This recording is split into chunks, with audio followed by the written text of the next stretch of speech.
మంగిలిపల్లి శంకర్ గంగపుత్ర చైతన్య సమితి రాష్ట్ర అధ్యక్షులు మరియు బీసీల చైతన్యం కోసం రాజ్యాధికారం కోసం పనిచేసినటువంటి మన ఆలోచన సాధన సమితి అధికార ప్రతినిధి.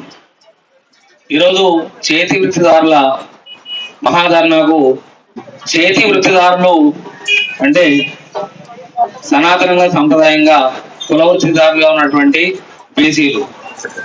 ఈ బీసీల కుల వృత్తులని చాలా వరకు ఇవాళ జరుగుతున్నటువంటి పారిశ్రామికరణ కావచ్చు, సాంకేతిక కారణాలు, ఇతర వర్గాలు, ఇతర కులాలు దోపిడీకి పాల్పడుతూ ఈ వృత్తులని నష్టం కలిగించే పరిస్థితి దాపరిస్తుంది. ఈ వృత్తిదారుల సంఘాల ద్వారా ఒక పోరాటం జరగడం, దాన్ని మళ్ళీ వృత్తిదారుల సంఘాలు సమన్వయ కమిటీ పేరుతో అన్ని కలిసి ఒక మహాధర్నా నిర్వహించడం వలన ఈ యొక్క కులాలని ఒక దగ్గర చేర్చే ప్రయత్నం జరుగుతున్నట్టుగా భావించి ఈ యొక్క కార్యక్రమానికి రావడం జరిగింది. ముఖ్యంగా మన కులాలకి ఇంతసేపు ఐలి వెంకన్న గౌడ్ గారు కావచ్చు, మిగతా చాలా పెద్దలు మాట్లాడినట్టుగా బీసీ డిక్లరేషన్ కావచ్చు, బీసీల ఆత్మగౌరవ భవనాలు కావచ్చు, ఎన్నో ప్రభుత్వాలు ఎంబీసీ కార్పొరేషన్ కావచ్చు, ఫెడరేషన్లు కావచ్చు, కార్పొరేషన్లు కావచ్చు, అన్ని ప్రకటనలకు మాత్రమే పరిమితం అవుతున్నాయి. వాటి కేటాయించాల్సిన బడ్జెట్లను కేటాయింపులు లేవు, వాటికి కార్పొరేషన్లను చైర్మన్లు లేరు.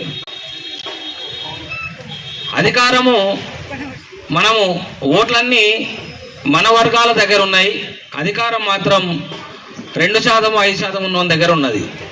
ఓట్లు వచ్చేసరికి మన వృత్తిదారులం కావచ్చు, బీసీలం కావచ్చు, ఎస్సీ ఎస్టీలు కావచ్చు, కేవలం డబ్బును చూసి వానికి ఓటేసి ఇలా మనం ధర్నాలు చేయడం, రాస్తారోకోలు చేయడం చేస్తున్నాం.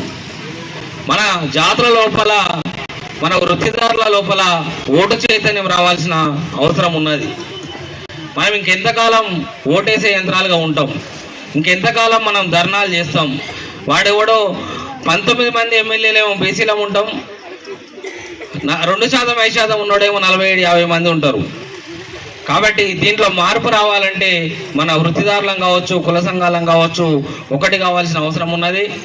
అలాగే నేను సనాతన సంప్రదాయ మత్స్యకారుల సంక్షేమ సంఘమైనటువంటి గంగపుత్ర చైతన్య సమితికి ప్రాతినిధ్యం వహిస్తున్నా. కాబట్టి మత్స్యకారులకు సంబంధించినటువంటి విషయంలో ఎవడు పడితే వాడు ఎక్కడ పడితే అక్కడ చేపలు అమ్ముతున్నాడు.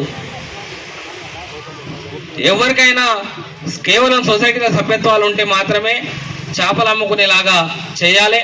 హైదరాబాద్ మహానగరంలో కావచ్చు, జిల్లాలలో కావచ్చు, మండల కేంద్రాల్లో కావచ్చు, కేవలం సొసైటీల సభ్యత్వాలు ఉండే వాళ్ళకి మాత్రమే మార్కెట్లు ఏర్పాటు చేసి కేటాయించాలి. రేపు మూసీ సుందరీకరణ అంటున్నారు, నెక్లెస్ రోడ్ అయ్యింది. ఎక్కడ కూడా ఈ చేపల వంటకాలకు కావచ్చు, చేపలకు సంబంధించిన నీటి వనరుల పక్కన ఈ మత్స్యకారులకు లబ్ధి చేకూర్చాల్సిన అవసరం ఉన్నది.